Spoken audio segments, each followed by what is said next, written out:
Hey, what's going on, you guys? I want to welcome you back to the Melanated Travelers podcast and episode number 13, right? So we in season 2. We doing some things over here. And for those that haven't had a chance to listen to season 1, please do so. For anybody that's been vibing with the podcast, be sure to leave a review. Be sure to support. I'll leave the support link here, if you want to support the channel and you like what we're doing. But the thing about this podcast and what we call ourselves the New Green Book. We call ourselves the number one travel podcast in the world because we love to get people of the African diaspora inspired. We like to advocate for travel. We like to advocate that you should get out and explore the world. So I'm looking forward to having this guest on. I got a special guest in the building. I have Miss Alicia the Wanderer. How are you doing today? So just to give y'all, you good? How you doing? I'm good. I'm relaxed. I'm good. Good. Perfect. So I just want to give y'all a little background about her. She's a traveler.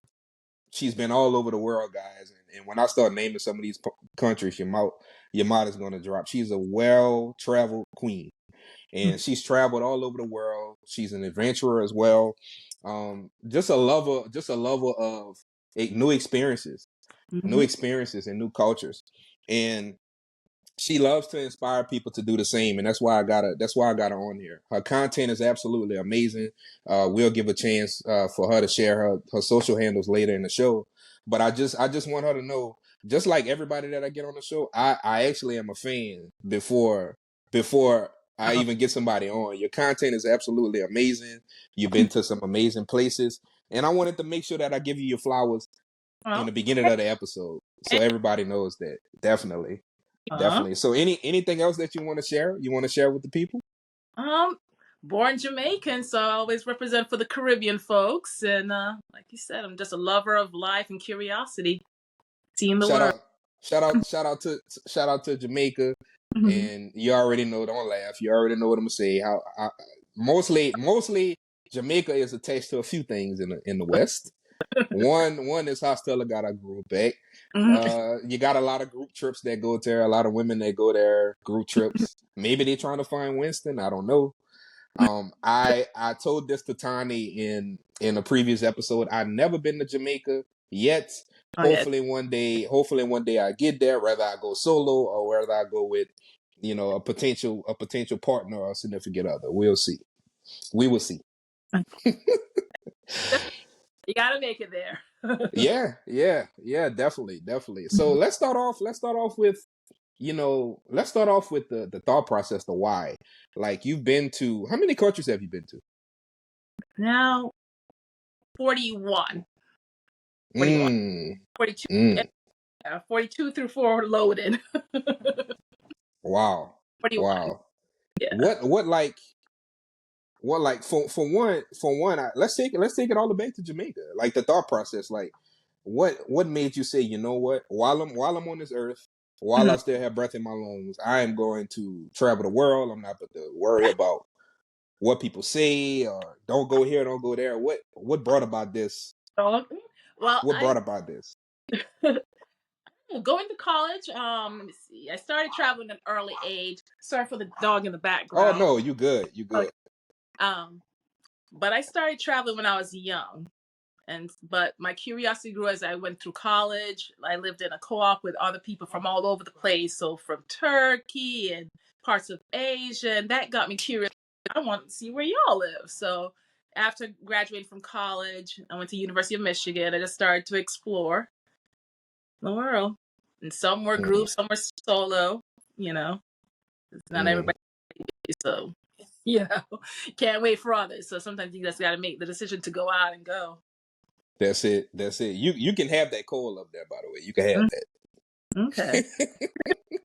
I can't do it. So I was so speaking of coal, we can shift gears into a country that we both shared. I've noticed that you've been to Peru, so obviously you've been to Cusco. You have to go to Cusco to get to Machu Picchu.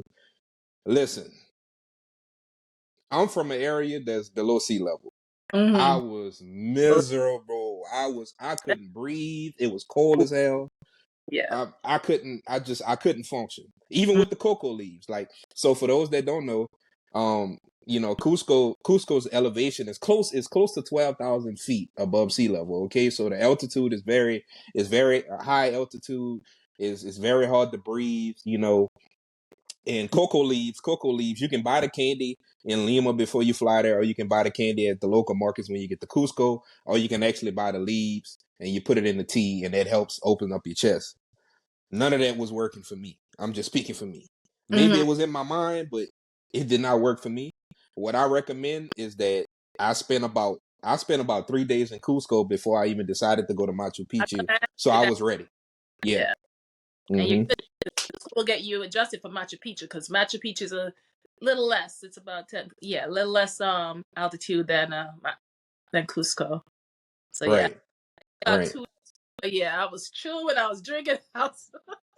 Them candies was arms. I was just saying. How was that experience in Peru? Because I honestly feel like Uh-huh. although Machu Picchu is one of the seven wonders of the world, I feel like it's not really traveled much by us. You know what I'm saying? That like what made you decide to go to Peru? Mine is seeing Machu Picchu, but what made you want to go there? Well, I have it on the goal to see all seven modern wonders. Okay. Got me Okay. price, so I go after the deal. So it was a good.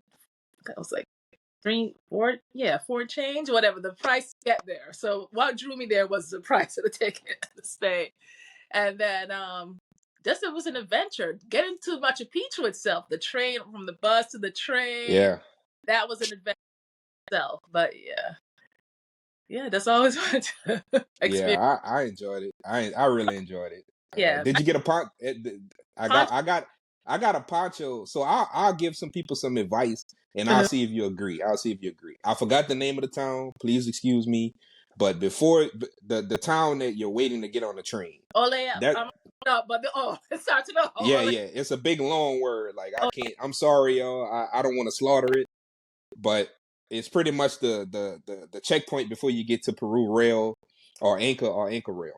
And that little town, it has like local markets on both sides. You can buy ponchos from there. This is mhm. not a knock at Cusco, but you can Well, get the same poncho for a way lesser price at the local market. In my opinion, that's what I noticed. At the local market. how much do you spend over 40 or how? No, Or, I didn't. okay, I spent about 25 USD. yeah, that was about my Yeah, yeah, yeah. yeah. I, Just yeah. enough, not a thick one, but not too thick, because Peru weather is like very confusing. Because when I went to Machu Picchu, it was hot, so I took it off. It was hot. You know, Yeah. What you just went? I went in February. What month did you go? I just went previously this past July, actually. Okay. Okay. Yeah, yeah. I just went, and the seasons are opposite there, so it's about to be their summer. Yeah, it was rainy season for me. That's why it was the cheapest. The cheapest low cost because it was rainy season. So. Yep, yep.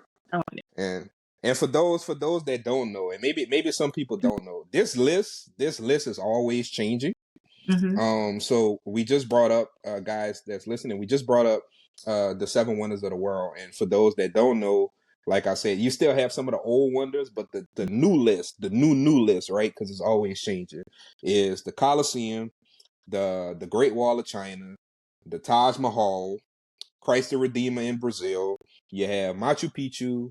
You have Petra. the Petra in Jordan, and you have the Chichen Itza pyramid in Mexico. So that's the seven wonders of the world. For those that don't know. Yeah. So So there was. any more seven, since we're still on seven wonders of the world. Any more that you've been to? I noticed that you went to the Colosseum, and you seen Christ the Redeemer, right? Yes. Yes. And Machu Chichen Picchu. So that's three. Oh, you went to Mexico too. You seen that? So Itza, that's four. and 5, and then I also did Taj Mahal. So I Yeah, have that's five. Wow. seven, You almost done. yeah. So yeah, That's my that's dope. my goal is the 7 wonders and then 7 continents. So Wow. So let's dive into some of them. So how was the let's start off with the Colosseum. Like what was your thoughts about the Colosseum and being in Rome? Did you feel like and I had a previous episode with a Perry Life. She lives in Italy. Okay. And when you talk about Rome, was it highly highly touristy, like when it came to just the culture there? How did the people treat you, and what you thought Some, about the Colosseum?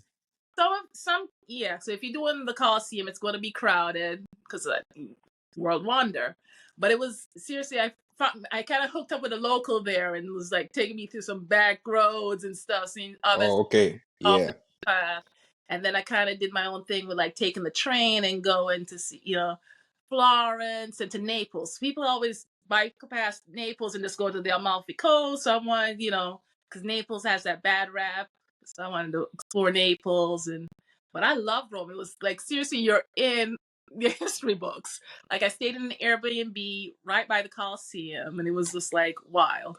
Like this is what we studied, and now you're like the real life museum. Yeah, that's awesome. Like, and Mhm, the thing about the Coliseum that I like, it pretty much set the blueprint for what we look at as modern day stadiums, and the big pastime here is baseball and football, and just to see the history of that. I'm a history junkie. mhm, I love history. I love history. And I've seen you been to Rio de Janeiro, Brazil. You had a chance to see Christ the Redeemer. How mhm. was that? Because I know the locals there, they take it very seriously, and I think just a warning to some people that may go to the monument. Don't disrespect the monument. Those people take that very seriously. So an American tourist got really blazing and climbed the steps at Chichen Itza, and the locals got at Mm, her. But yeah, mm, you got to keep in mind too that these are many spiritual places. yes, So we're yes, yes. So you got two more on the list. You about to make it happen pretty soon. working towards it. Yes. So we're gonna switch gears, and you brought up about deals. Hmm. Let's dive into, because every traveler is different. Every traveler is different. How do you go about finding your deals? And you've been to so many countries. Hmm. Is it just are you more of a like, okay, I'm planning to go here, or do you just look at the map and say, hey, okay, bam, I'm gonna go here?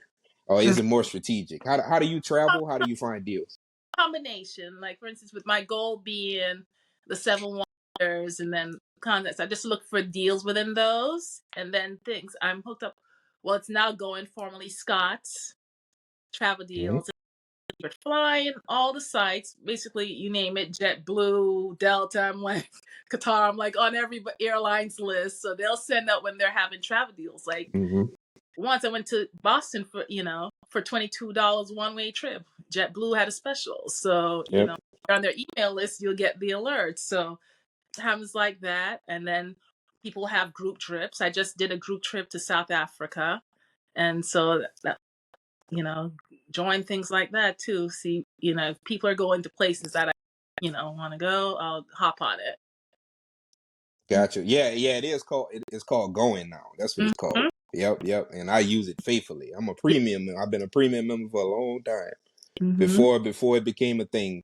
Yeah. And I use it. Me personally, I use a little bit. I still use OG Google Flights, but it's a software. The back end software of Google Flights is called ETA. Mm-hmm. ETA, and you can actually use that. It dives deeper into like the time of the flights, the when the flight is going to go up. You can actually see it in real time. Okay. So it's pretty dope.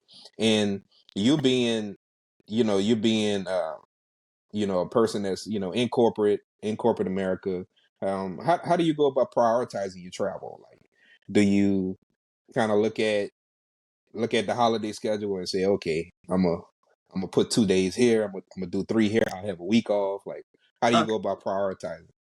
Well, I break up the year, so quarterly. So I'll see, because I know like folks with kids like to take like the family vacation. So I'll look at staff, and that's one way to go about it. But for me, I tend to look, okay, we have a holidays. I work for the city, so I gotta have unlimited, get all the holidays, and I kind of Hmm. bank time. So with me, I'm real flexible. So I'll say a holiday weekend is coming up. Let me see if I can make that an extended long weekend. Or, how, work out. And, is it cheaper for me to fly out on a Thursday night or Friday morning? And then we take it from there. Just flexible. It's all about flexibility. And that's, Yeah, definitely, definitely. I Mhm, feel like the 9 to 5, right? The people that's in corporate, you can truly utilize your PTO. I mean, in a very strategic way. mhm. Looking at your holiday schedule. Some companies' holidays are different, but for the most part, the main holidays are the same, and mapping around that and trying to figure that out. You know, Yeah, yeah, we're coming up into Thanksgiving, November. You yeah, got holidays, you've got election, you've got veterans, you got Thanksgiving. So you've got, really hmm, time. yep, definitely. Do you have clear? Do you have TSA PreCheck, global entry? Have it all. You got the Yes, trifecta. you got to try for get. Yeah, I'm still waiting for my interview. But coming back from your flight, you could have just stopped off in the office. Then you didn't. You could have just popped in I because. tried. I tried when I came back. They was like, I tried. I tried when I came back. I actually landed in Miami. Go figure. But yeah, I couldn't get an interview. Oh. Couldn't get an interview. And you brought up about South Africa. Mm-hmm. How did it feel? I've never been to the motherland yet. I already know I'm gonna cry. I already know. Mm-hmm. I'm telling you right now, I'm gonna cry. Mm-hmm. And just that feeling of stepping back on that soil, no matter where it was, no matter what country it was. But how was that feeling?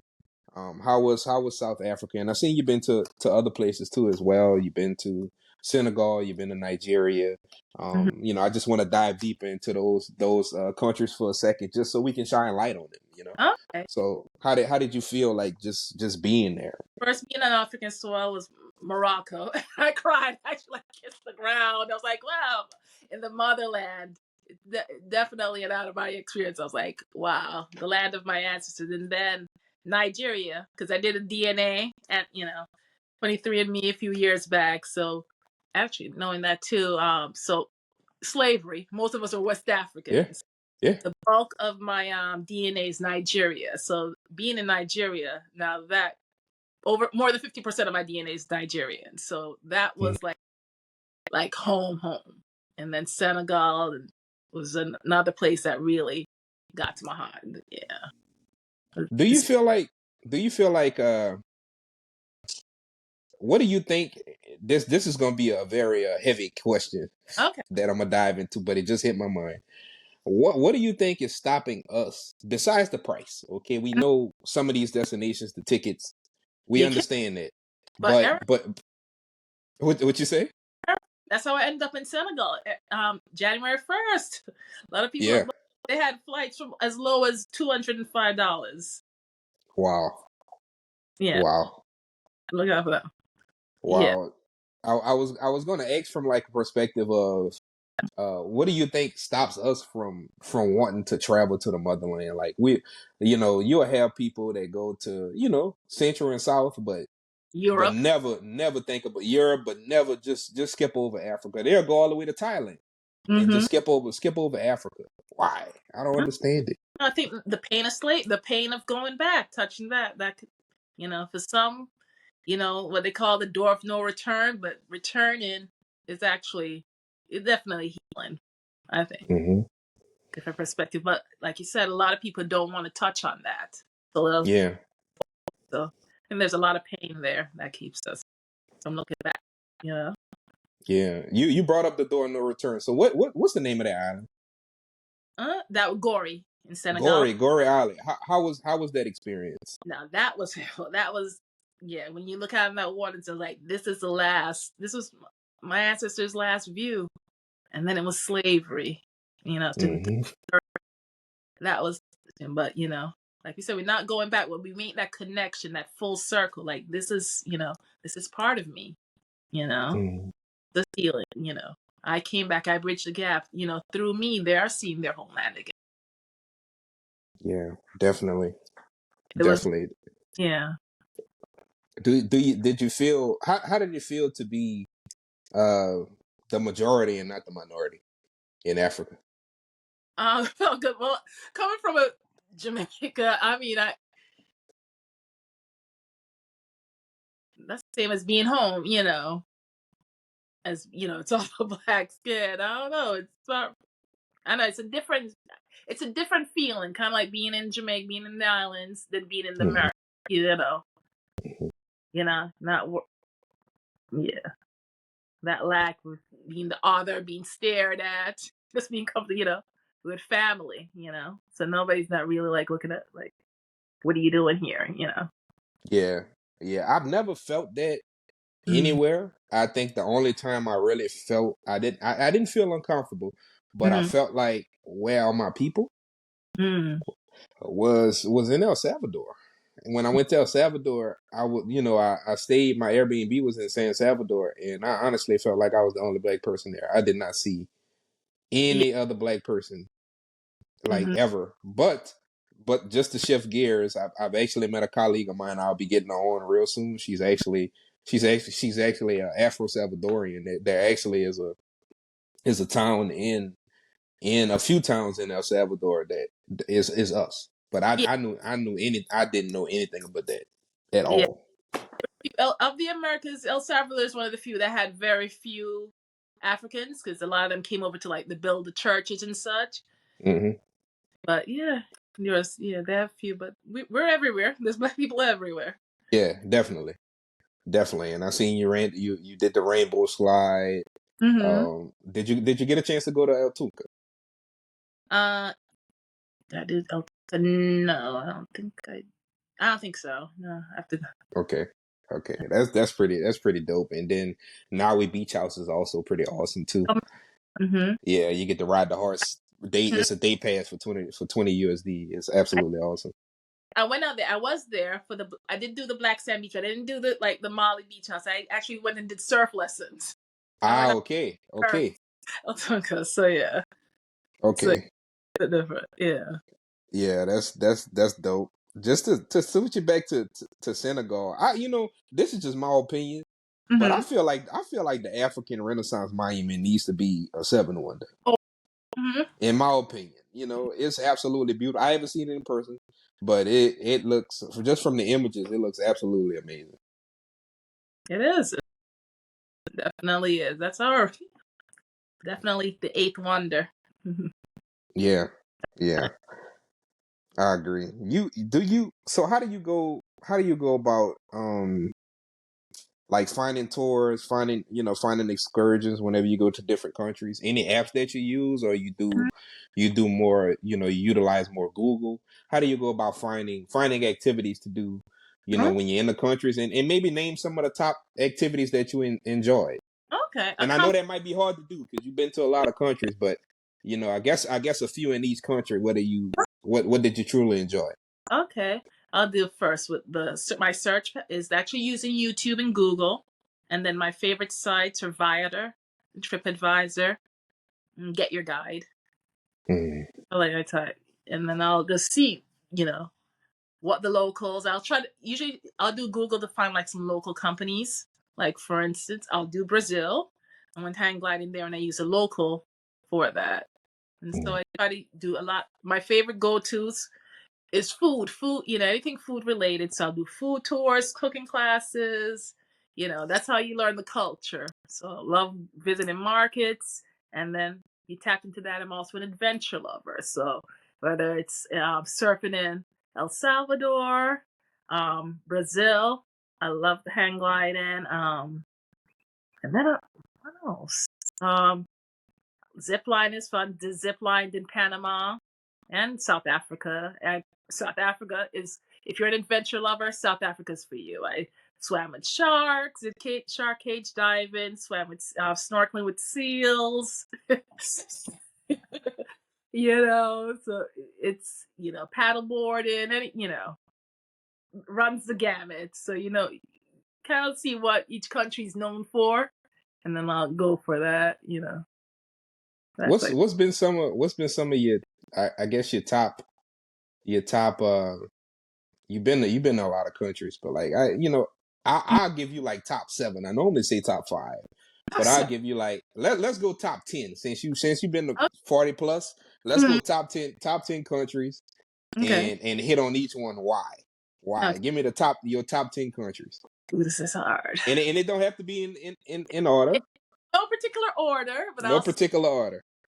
Japan for the food, the people, clean. Yes, love Japan. Iceland, love the water, fresh water, beautiful waterfalls, and the nature. On that, That's that Bobby Boucher water off the water. clean, crisp and clean. The best. Loved Iceland. Let's see, Peru. It's not one. Peru. Like I said, Machu Picchu, and just getting there. A little tango. I'm gonna get that pronunciation together, but just Peru itself. Lima, loved Lima, and touring the areas in Lima. It's beautiful. Food And there's you had all. a chance to go to Huacachina, right? And Wakachina. I didn't get a chance to go. I didn't go. I didn't get a chance to go. I had 2 friends. Actually 3 colleagues of mine had a chance to go to Huacachina this year. I didn't. Honestly, it was so much to do in Lima. Yes, Like, I was there for 7 yeah. days. Needed good time because there's so many other things I wanted to do that I didn't get to do. So Peru will definitely get a visit again. But yeah, sandboarding and everything. Yes, the dunes, beautiful. So that's Peru. So Japan, Iceland, Peru, Italy. Love Italy. Again, food, simple, clean, free, a little bit of everything in Italy. Also loved El Salvador. It's beautiful. Guatemala. You don't touch on Guatemala, the people. And all these people, like people always say places not to go, but I find everywhere you go, there's going to be good people and Yeah. welcoming. So Guatemala is up top for me as well. Morocco, love Morocco. Nigeria, literally, I love all the countries. I'm sorry. I'll find something good in all of them. Brazil, oh my goodness, and Panama. Panama surprised me. I didn't think I'd love Panama. Really? Panama is a party vibe. The vibes, people. Panama is a vibe. Love. Did you get a chance to see the Panama Canal while you was there? Yes, I did Yeah. I went to the old city and the new city, old Panama. But yeah, and even went over to the Caribbean side. That's where I went zip lining. But yeah, I want to see. Okay. That's normally where we at on that side. Yeah. So there's something about it. Love them all. I'm sorry. I'm sorry. But in the top, it'd be definitely Japan, Iceland, Peru, El Salvador, Guatemala, Morocco, and yeah, Italy. Loved Italy as well, and even France and England. Love England. England is kind of second home because I have a lot of family in England, so that's always Okay. Yeah, Oh, that's awesome. Yeah, you'll find a lot of Jamaicans over there, so I have a lot of family there. So England is home. Okay, you have I never had a bad experience like with customs or anything. Any bad experience with customs? I know for me, the only time I really had an issue, well, I was just shocked. I didn't do enough research, but El Salvador was the first country, even though it wasn't that much, but you basically you got to pay like $12 to get a visa. I'm like, that shocked me. I was like, okay, But that's good. all right. But that's through all 4. You can use that for Guatemala. You use that for all the Okay, I did not know that. Did not know that. That gets you through El Salvador. Guatemala, or the quadruple, because dollar. So yeah. Yeah, definitely. Yeah, I like the fact that it's the currency is the same in El Salvador, and when it comes to like cultural, like the culture of these countries, like I've noticed, like you said, you've been to India, you've been to Morocco, that where it's a highly Muslim Muslim country, so it's a different type of cultural norm. How did you prepare yourself for that? Any place that you did, Google, or whether that be going on the actual the government website to get more information? How did you get information about proper attire for certain countries? Like when you was in Japan, Mm-hmm. going to certain landmarks, you probably had to dress a certain way. How did you learn that? Google, doing research. Research is Yeah. important, especially when you go into modest countries. You're Muslim. Yeah, definitely cultural cues. So a lot of research. So Google and YouTube, other YouTube videos, and just asking questions. The government sites are good, and just research. Mm-hmm. And that was the biggest thing, because definitely knowing when to cover up. We don't want to be stoned or anything, but yeah, research, do a lot of Google. That's our, I guess Google is the library of sorts. It is, and ChatGPT is changing the game right now. Mm-hmm. When it comes, they got software out there. You could just type a place in, and it'll spit out a itinerary for you. It's crazy. But yeah, watch a lot of YouTube videos and see experiences of others. Mm-hmm. Yeah, Mm-hmm. definitely read up. Go. Mm-hmm. So being from Jamaica, being a woman and being a woman of color, I've noticed most of your trips are solo, Yes. solo trips. And how did you get the courage to venture off by yourself? And maybe we can dive into some of the myths of being a solo traveler, because when a lot of people look at me, or they may look at you and say, you going all the way over there by yourself? Crazy.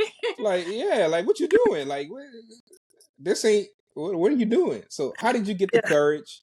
How did you get the courage? And Uh-huh. then after you answer that, I'll dive into some of the myths, because I actually did research on this to ask you this. Mhm. It's a few myths that I'm gonna throw out there to you, and I want to see your reaction. Okay. And then the third part of this complex question is, how do you protect yourself as a solo traveler? I don't think that's not talked about much. Okay. But it's simple things that you can do to protect yourself. But I'll let you share that with the people. So let's just start off with that first question, that first part. What gives you the courage to want to go by yourself? Travel in itself is an adventure, There. but being by yourself is a totally different experience. And being a woman, you know. Mm-hmm. True. I don't know. God, I guess. Really didn't take too much. I guess kind of like how you touched it. You've been unique. Um, like I said, I got tired of waiting on folks. You know, The text don't never it don't never make it. The text don't never make it to the trip. but no, but some people things. I always said things happen, so people, things, come up. So you can, we can't control the masses, but Mm-hmm. why not? Just sometimes you got to do it scared. So I remember, just you want to see it, because that was my goal, to see the world. Mm-hmm. So what am I gonna do? Am I going to wait for others, or am I just going to and then go? Like I say, go with God. I'm covered, But using precautions as well. But no, just being bold and confident in, when I go out, I'm not going totally. So I'm actually, when people know where I am. So usually have, family members, friends who know, have an, my itinerary. They know, the taxis that I'm taking, usually Uber or my drivers. Everything is, written out, copies of Mm-hmm. everything given, to people, so they know how to track me. Okay, this is day 2. She should be here. If not, we've got a phone number or somebody to contact, and then that's part of preparation, and just being bold enough to actually, step out, And I find that when you're solo, you meet so many more people. You're open Yeah, to definitely. having conversations, and that's to tap into that part of the safety measures. Is not totally telling people that you're solo. Never share where you stay in, Like, oh no, I got friends. I'm meeting up with somebody, They don't gotta know your Yep. business. You know, Yep. I don't even tell people I'm solo. You know, Mm-hmm. and then usually a lot of the times when I'm booking tours, I'm booking like private tours, or going with somebody that I can see have vet them out. So see reviews and connections, and that's usually part of the process as well. But really, what gave me was courage was I'd have rather go and say that I did it than to have not done it. Mhm. And so that stepping out on faith. Yeah, you definitely stepped out on faith because it's one country in particular, and it's not a knock at the country because it's my favorite country. But you went to Colombia before Colombia became popular. Like Mm-hmm. before Cartagena became like one of the top touristic cities in all of South America. You went before that. How did you find about like how did you find information about Cartagena? Like I'm just curious because like it's now it's a big thing. It's all over YouTube. It's everywhere. But Yeah, back during the time that you went, I mean nobody was talking about Cartagena. that's true. Nobody was talking about Palenque, which is the Mm, first free town in the Americas for our people. and Nobody Afronate, talks about that. yes, everybody know my brother Afronate. He does a lot of the drawings and the palanque music. But that was actually my friend Tiffany. That was actually for her birthday trip. She wanted to come. We looked at places. So I have a friend that a friend group that we like travel together for like wow. I'm aging myself now, but we friends 20 plus years. But yeah, used to travel just for like birthdays and special trips. So that's where she wanted to go for her birthday that year. I'm like, ooh. Okay. This black time we're like, let's go there. And so yeah, that's how we end up in Colombia. I'm not gonna lie. Like my first solo trip, I Uh-huh. was scared as hell because the society paints the picture of fear. The news paints the picture of fear. Sometimes even social media paints a picture of fear. I have to share this. It's kind of getting off topic, but since it's travel, my heart goes out to the tourist that lost his life yesterday in Cartagena. He was in the Marbella neighborhood in Cartagena, and was approached by two men, and instead of giving them what they wanted, he tried to fight them, and Oh, unfortunately, he got shot. He got shot in the head. oh, So my heart goes out to his family, and definitely. you know, the reason why I brought that up is that people that are on the fence about traveling, they see stories like that, Mm-hmm. right? My best advice, and then I'll get you to add on to this. My best advice, especially in areas like that, is that I like to dress. They do have some content creators that they like to they're more fashion people. I'm not, but depending on where you go, Mm-hmm. something like this I would not wear in Colombia at all. I wouldn't. I just wouldn't wear it. I wouldn't wear a chain. I wouldn't wear anything. Even though I'm a YouTuber, I'm very careful at where I film. I pay attention to my environment, and I'm not saying that this guy didn't. But what I'm saying is that some precautions that you should take. Don't go down there wearing the Apple Watch on your wrist. Like, don't go down there wearing a chain. Like, try to blend in. Like, try to wear what they wear. And that's why I had brought that up about cultural norms, Mm-hmm. leading up to this comment that I wanted to make, because I think a lot of people, they try to bring that westernized mentality into other areas of different places in the world, and it just doesn't resonate with the people, Mm-hmm. and you make yourself a target. And again, my heart goes out um to his family, and it's very unfortunate that it happened, but it does happen, yo. That's why I'm bringing it up. It does happen. Wow, we live in. Mm-hmm. But Yeah. yeah, definitely use precautions, safety measures. You definitely don't want to stick out. And then, and you got to realize too, a lot of the areas that you go to, especially like in the Indias, in the markets where it's a lot of poor areas, people that trying to survive, so they might, relish. And you'll have the beggars come to you. You got to read the area, read the room. Hmm. Right. A lot of people I know. I got a lot of friends that's Colombian and Costa Rican as well. Mm-hmm. They can tell by our shoes who we are Mm-hmm. before we even speak. They Mm-hmm. say we just look at your shoes. I mean, you rocking J's. You rocking the real J's. Like you're not from here. You know. Yeah, people like me going back home to Jamaica. Like people like, oh, far enough. They don't see far, foreign money. Like people, a lot of these places too. People think that they're looking at you because of your race. No, they're just seeing the money, the dollar Yeah, sign. yeah. So that foreign money. That's what they're Mhm. seeing. Yeah. Some of the common myths about solo travel is one is dangerous, and you might say, "Well, Essen, why would you bring that up?" And you just shared this story about this tourist. Mm-hmm. Yeah, but also you have to have some street smarts too, people. And I'm not saying if you didn't grow up in the street, that's fine. But they got movies out there you can watch. I don't know. But you need to have some type of street smarts. You need to pay attention to your surroundings. You need to especially like when you brought up about somebody asking you for something, if they're very persistent, they may be evaluating you, like checking to see if you're wearing something like this or you got something, expensive, or you just bought that iPhone 15, right? And you out there and you taking pictures and you're not paying attention to people looking at you, like, you just gotta be careful. That's a myth, is solo travel is dangerous. Another myth of solo travel is that solo travelers are introverted. I am one of the most extroverted people you would ever meet. I'm more extroverted out of the country than I am here. Here Mm-hmm. I'm a homebody. Overseas, I'm a totally different person.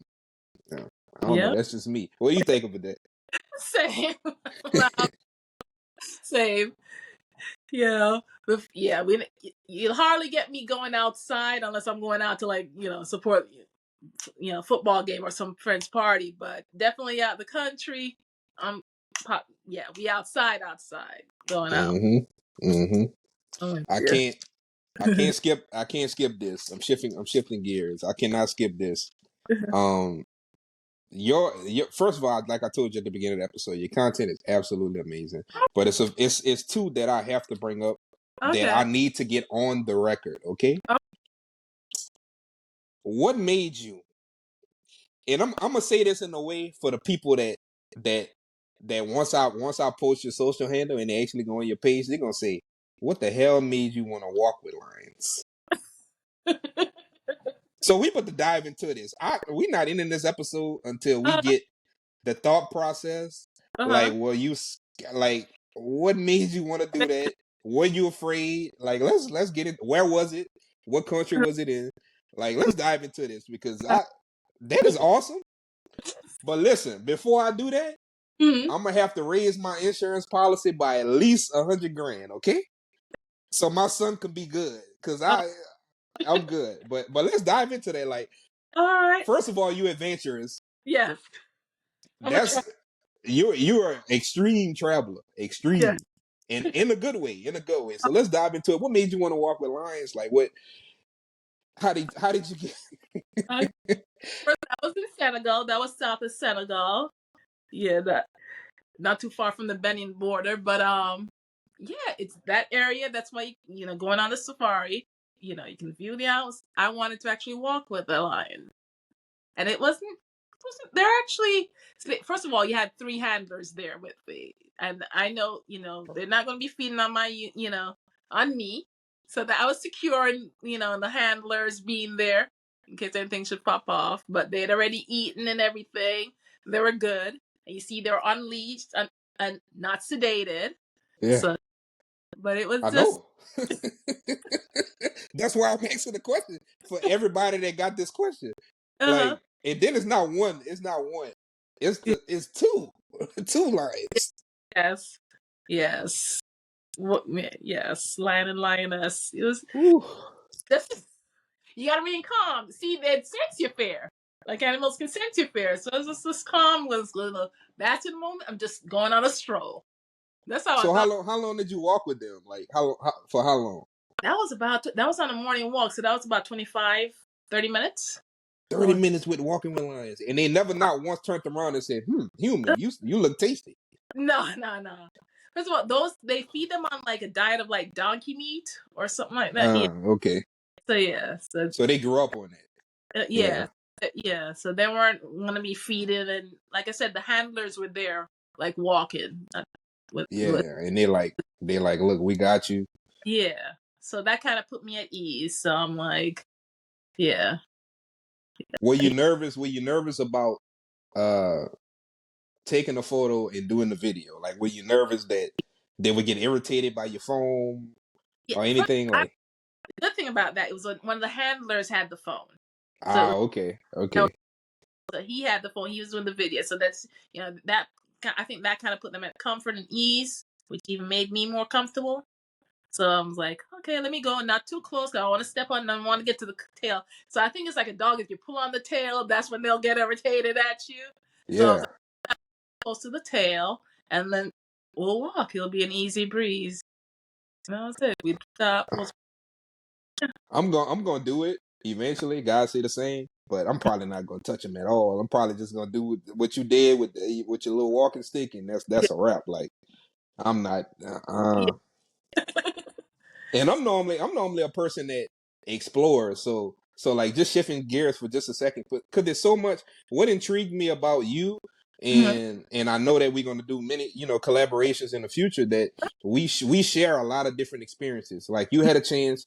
We let me correct myself. We had a chance to hike the highest volcano in El Salvador. You hiked Santa Ana, and that was a challenge for me. It was 2.5 hour hike up, 2.5 hour hike down, but you Mhm. get the best views. It was worth it. Yes, It was, definitely. That was yeah, it. like, Yep, loved it.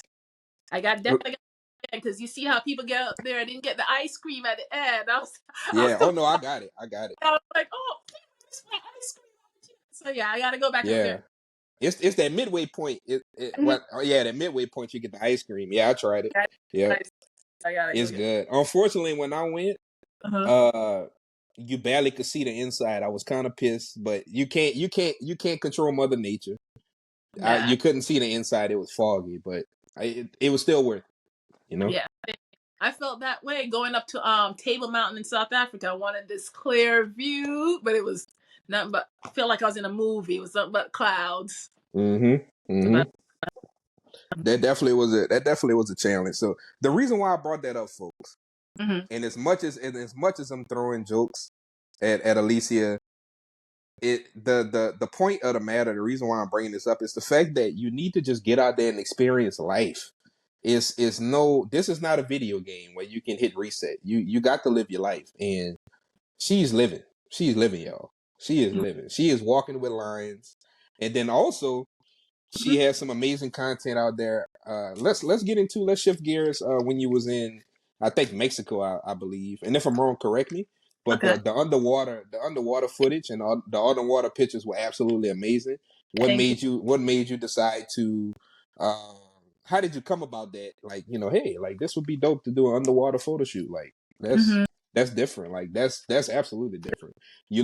You look like a mermaid. You look like you should be the cover of the Little Mermaid. Seriously, the pictures are absolutely amazing. So, what made you get in? What made you want to shift gears into doing something like that when you was there?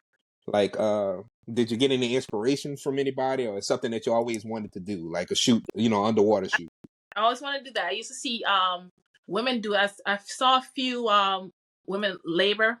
Yeah, did the pregnancy shoot underwater, and then my friend Juliet, um, she did it when she went to Mexico, and I was like, these came out flawless. I was like, I Mexico, I definitely have to do it underwater, and being a Scorpio baby, water sign. I was like, perfect. So, Yeah, my son's a Scorpio too. okay. Yeah, yeah. Shout out to Amir Kingston Williams, man. It's my boy, man. Turn 4 years old next month, y'all. What day?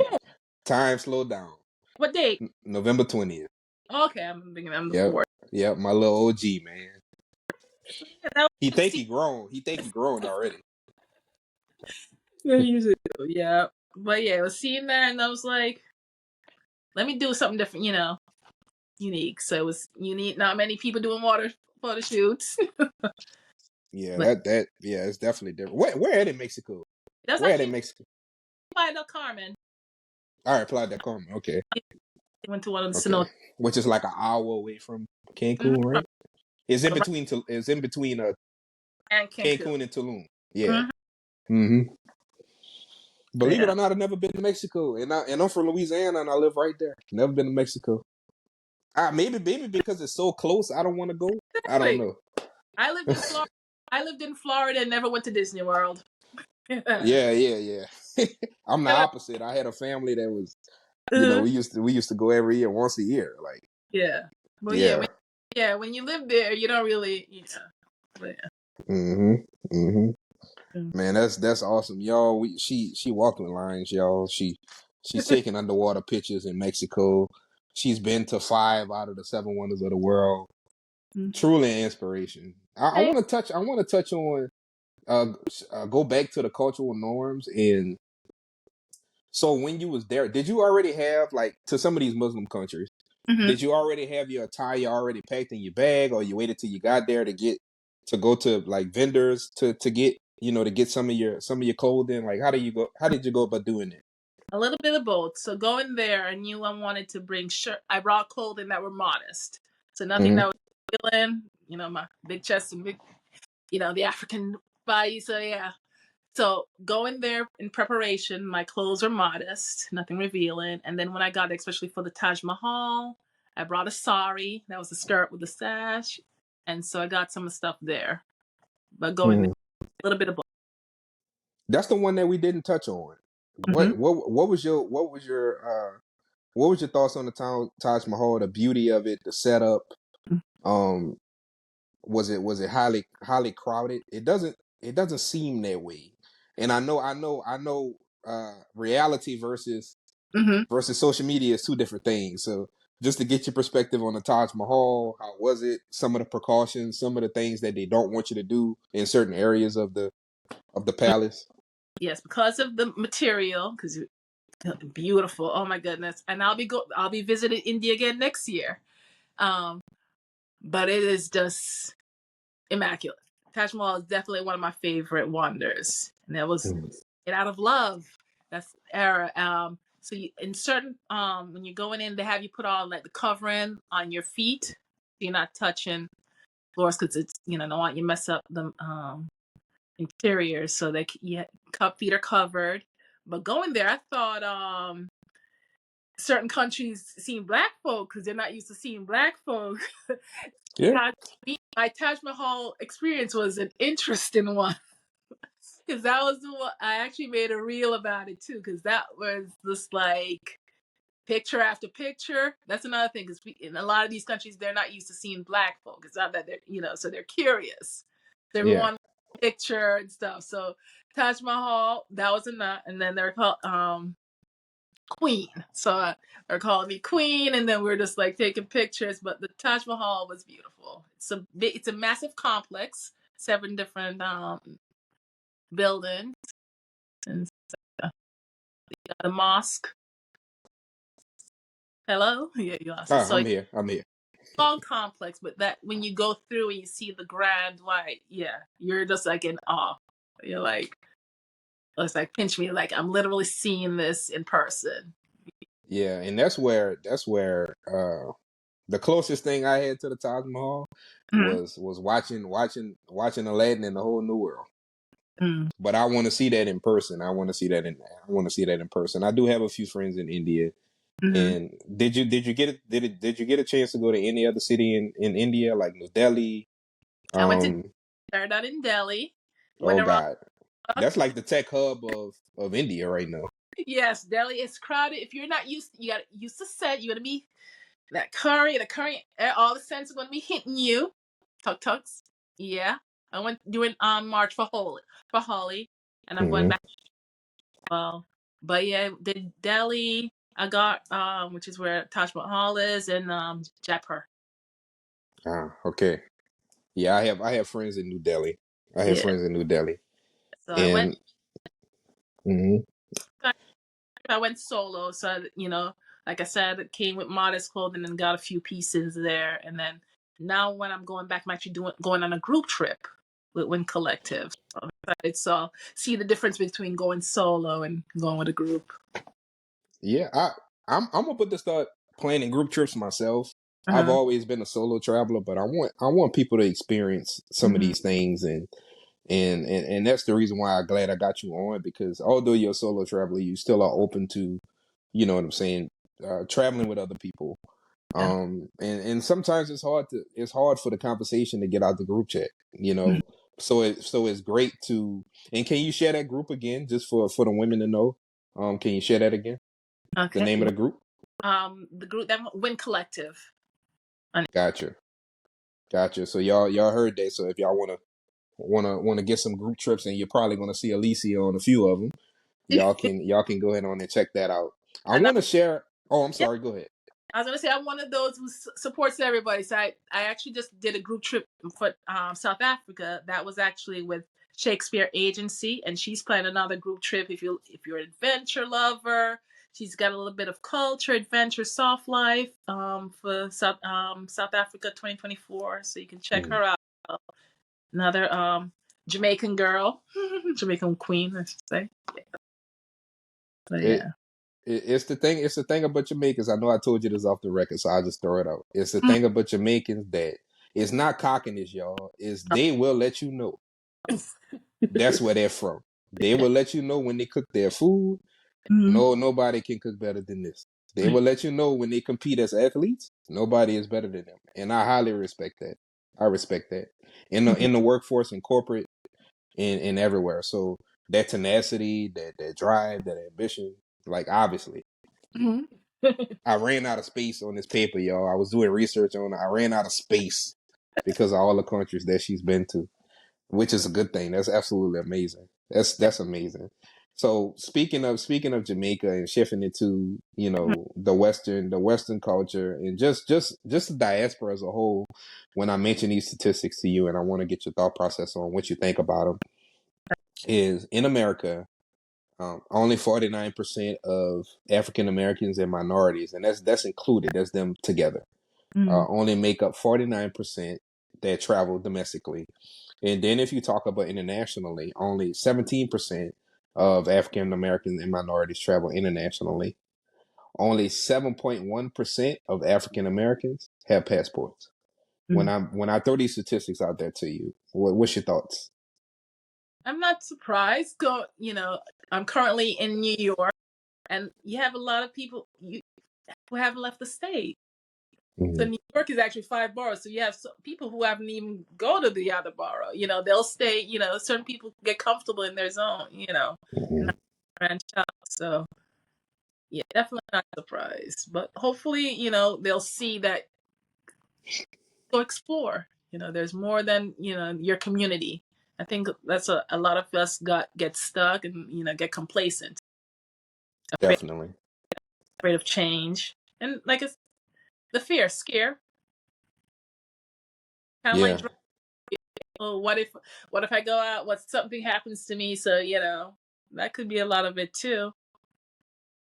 Yeah, I definitely agree, and I go back to the fear factor. I go back into um what the media portrays these other countries to be, Mm-hmm. and I won't get into what's talking current because I want to do more research, and I don't want to say anything that's not accurate. But there's Mm-hmm. a lot going on in there. There's a lot going on in the East right now, the Middle East, and I do want to say on both sides. I do want to say my heart goes out to just the situation that's happening, in Israel, Lives. and innocent lives are being in the middle of a controversy between two countries. So my heart goes out to both countries. I just wanted to bring that up. The last thing I want to share is your advice on a person that's on the fence, a person that um is riding the fence on wanting to explore, whether that be domestically, whether that be internationally. What advice could you give to that person that's on that fence to say, you know what, this is this is my reasoning for why you should do it, and give kind of give into like why people should want to explore and want to just be able to uh have an adventure, in an unknown and uncharted land. Like, what advice would you give that person that would listen to this episode right now today and Mm-hmm. say, Alicia advice really gave me that motivation to want to leave. What advice would you give them? Some lasting advice. To broaden your scope. No, nothing like curiosity. You're curious about it. How? in order to answer and to actually see what's out there, you have to actually venture out there. So Mhm. let's start out with being close to home. You don't have to go far. You can go an hour, go next city over, next town over. Do a weekend trip. Test the Mhm. water. Go out there, and you won't know until you try. And start close to home. Best way to do it. Definitely, definitely. Y'all heard it here first. Huh. Y'all heard it here first, guys. This has been an amazing episode. I hope y'all been taking notes because she dropped so many gems in this episode. Oh, She's okay. dropped so many different gems in this episode. I want y'all to make sure that you follow her. So how can people follow you? Go on and put out any information that you want to share with people on how they can follow you, how they can support you, and keep up with what you're doing. Okay, you can reach out to me on either Instagram or YouTube. I'm Alicia the Wanderer. That's ALECIA _ the Wanderer. THEWANDERER. That's it. And I'll have all the information in the show notes, guys. And Alicia, I really do appreciate you for having you on. And I look forward to collabing with you in the future on some other projects. Rather that be what you have or what I have going on. Mm-hmm. I'm really looking forward to that. I really do appreciate you getting on here. Like I said, your content is absolutely amazing. And guys, I really hope that you gain value from this episode because we talked on a lot of different topics. But I pray that y'all gain value, but not only gain the value, go explore. Take that information and go explore. Go explore. So that's my message for y'all. Yeah. And y'all know my motto. I'll see you at the top because the bottom is just too crowded. Peace.